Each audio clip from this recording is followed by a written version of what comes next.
आज़ादी की लड़ाई में एक समय ऐसा आया जब महात्मा गांधी की नीतियों से बहुत युवाओं का मन भर गया था और कुछ बड़ा करना चाहते थे।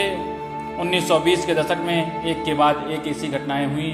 उन्हीं में से एक था काकोरी कांड। दिन 9 अगस्त 1925 का था। नमस्कार, आप एसटी चैनल देख रहे हैं। मेरा नाम है सुधांशु कुमार और आज बात करेंगे उस ट्रेन डकैती के बारे में जिसने अंग्रेजों को भीतर तक हिला डाला था और जिसके बाद राम प्रसाद बिस्मिल जैसे क्रांतिकारियों को फांसी की सजा सुनाई गई। साल 1922 में चौरी चौरा कांड के बाद महात्मा गांधी ने असहयोग आंदोलन वापस ले लिया था। इस फैसले ने इस आंदोलन से जुड़े कई लोगों को बिल्कुल जी भर दिया था। उन्हीं के में से कुछ नाम थे राम प्रसाद बिस्मिल, चंद्रशेखर आजाद, अशफाक उल्लाह खां। देश की हालत ने परेशान करने लगी थी।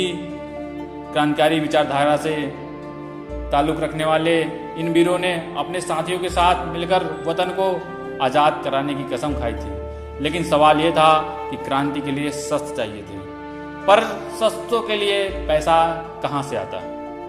सबसे बड़ी मुसीबत यही थी कि शस्त्र के लिए पैसा हम कहाँ से लाएं। तो राम प्रसाद बिस्मिल को ये हालत बहुत परेशान कर रही थी। एक बार वह लूट के लिए साथियों के साथ निकले तो पुलिस को खबर लग गई।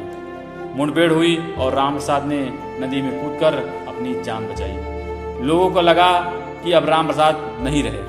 करीब 1 साल तक पंडित राम प्रसाद बिस्मिल भूमिगत रहे। इस दौरान उन्होंने अज्ञात राम प्रसाद बिस्मिल के नाम से कई कविताएं लिखी और किताबें भी लिखी। हिंदू और मुसलमानों को बीच फूट डालकर क्रांति को दबा देना चाहते थे, लेकिन राम प्रसाद बिस्मिल, अशफाक उल्लाह खां का साथ मिला और दोनों युवाओं ने क्रांति की शुरुआत की। युवाओं का मन महात्मा गांधी की नीतियों से मोहभंग हो चुका था। इसी सिलसिले में वे लोग जब वह कुछ बड़ा करने की योजना बनाने लगे, क्रांतिकारियों ने अपनी लूट की रणनीति बदलने का फैसला लिया और सरकारी खजाने को लूटने की योजना बनाई। काकोरी ट्रेन डकैती में क्रांतिकारियों का पहला प्रयास था, ऐसा कहा जाता है। काकोरी खड़न के संबंध में जब हिंदुस्तान रिपब्लिकन एसोसिएशन की बैठक हुई, उस पर आशंका जताते हुए कहा था कि डकैती से हम सरकार को चुनौती तो जरूर दे सकते हैं, लेकिन संभव है कि यहाँ से हमारी पार्टी के दमन की शुरुआत भी हो जाएगी। लेकिन अधिकांश क्रांतिकारियों का कहना था यह उचित समय है जब हर काम को अंजाम दें। क्या हुआ कि जब हम इस काम को अंजाम देंगे, राम प्रसाद बिस्मिल का भी मानना था कि जो हम पैसा वसूलते हैं वो भारत का पैसा है, वो किसी अंग्रेज का पैसा नहीं है, भारत का पैसा है।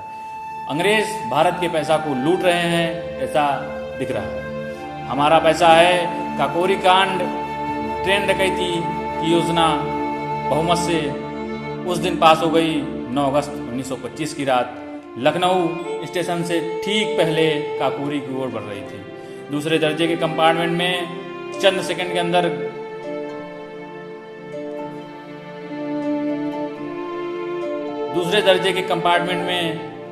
से चैन खींची जाती है और चंद सेकंड के अंदर गाड़ी रुक जाती है। सारी क्रांतिकारी वहां जा पहुंचते हैं और वहां जो रखा था लोहे का संदूक उतार दिया जाता है। राम प्रसाद बिस्मिल ने कुल्हाड़ी से संदूक को तोड़ दिया और उसमें जो भी खजाना था उसे भर कर लाए। बिस्मिल्लाह, अशफाक उल्लाह खां और बाकी क्रांतिकारी चादर में लपेटकर लखनऊ की ओर लेकर जाने लगे। ये कोई छोटा काम नहीं था, इतना बड़ा कांड करना कि उपनिवेशवादी ताकत के जीवन में जलजला ला दिया था। इससे क्रांतिकारियों का उत्साह और बढ़ गया था। छापेमारी शुरू हुई। एक क्रांतिकारी बनवारी लाल सरकारी गवाह बन गए। उसके बाद क्रांतिकारियों की धरपकड़ शुरू हो गई। पुलिस ने इस घटना से संबंधित किसी व्यक्ति की जानकारी के लिए इनाम की घोषणा कर दी। 26 सितंबर 1925 की रात राम प्रसाद बिस्मिल के साथ पूरे हिंदुस्तान में 40 युवकों को गिरफ्तार कर लिया गया।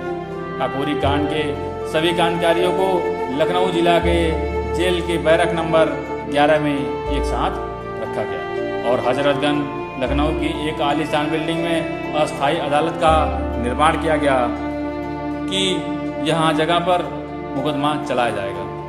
सभी क्रांतिकारियों पर मुकदमा चला। अपनी तरह एक ऐसा ऐतिहासिक मुकदमा लगभग 10 महीने तक चला। सरकार किसी भी कीमत पर सजा देने को उतारी थी। ये पहले से सब लोग जानते थे कि फैसला इसी तरीके का होगा। इसके लिए 10 लाख रुपए खर्च किए गए। दूसरी तरफ मुकदमे के दौरान शुरू में राज प्रसाद बिस्मिल ने अपनी खुद की फैसले के बाद उन्होंने कहा कि उनके जैसा जो लग रहा है वही फैसला होने वाला है। राम प्रसाद बिस्मिल, राजेंद्र नाथ लाहिड़ी, रोशन सिंह को फांसी की सजा सुनाई गई और अन्य सभी करीबी 10 साल की उम्र कैद हुई। क्रांतिकारियों की मदद के लिए कुछ लोग ने डिफेंस कमेटी बनाई। फैसले के खिलाफ अपील की गई, कोई लाभ नहीं हुआ। कहते हैं कि अपनी लेखनी पर राम प्रसाद बिस्मिल ने गोरखपुर जेल के भीतर कुछ कागज कलम तैयार करने में बहुत कम समय में तैयार किए।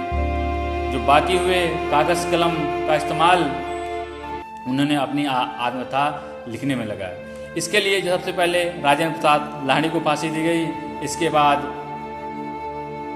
राम प्रसाद बिस्मिल को इस योजना के जो मुख्य सूत्रधार रहे राजेंद्र प्रसाद लोढ़ी को सबसे पहले फांसी दी गई। उसके बाद राम प्रसाद बिस्मिल को फांसी दी गई। कहा जाता है कि बिस्मिल के लिए जेल के बाहर इतने लोग इकट्ठा थे जिसका अंदाजा लगाना भी मुश्किल था। फांसी के बाद उनका शव उनके माता पिता को दिया गया। यात्रा में करीब 1.5 लाख लोग शामिल हुए और राप्ती नदी के किनारे उनका अंतिम संस्कार हुआ। इसके बाद ठाकुर रोशन सिंह को इलाहाबाद को फैजाबाद में फांसी दी गई। इस कांड में चंद्रशेखर आजाद अंग्रेजों का सामना करते हुए हाथ नहीं आए, जिस पर कभी बात करेंगे।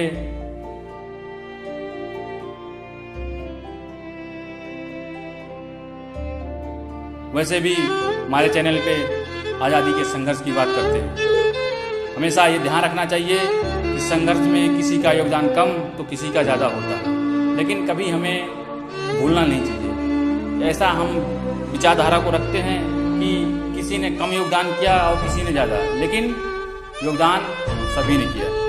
जो आज़ादी की लड़ाई थी इसमें सभी ने अपना छोटा बड़ा सभी ने योगदान महत्वपूर्ण रूप से किया। आज़ादी के संघर्ष में उस हर घटना पर बात की जानी चाहिए जिन्हें हम भूलते जा रहे हैं, जिन पर हम बेहद कम बात करते हैं। काकोरी कांड की घटना निश्चित रूप से आज़ादी के संघर्ष का एक तो यादगारी इतिहास के पन्नों में लिखी जाएगी। काकोरी कांड के बारे में सवाल राम प्रसाद बिस्मिल की फांसी का जिक्र किया है। आपको बताना है कि राम प्रसाद बिस्मिल को उत्तर प्रदेश में कहाँ फांसी दी गई थी, उसको आप लोग कमेंट करिए। यदि आप हमारे चैनल पर नए जुड़े हैं तो चैनल को जरूर सब्सक्राइब कर दें। ओके दोस्तों, बाय बाय, जय हिंद।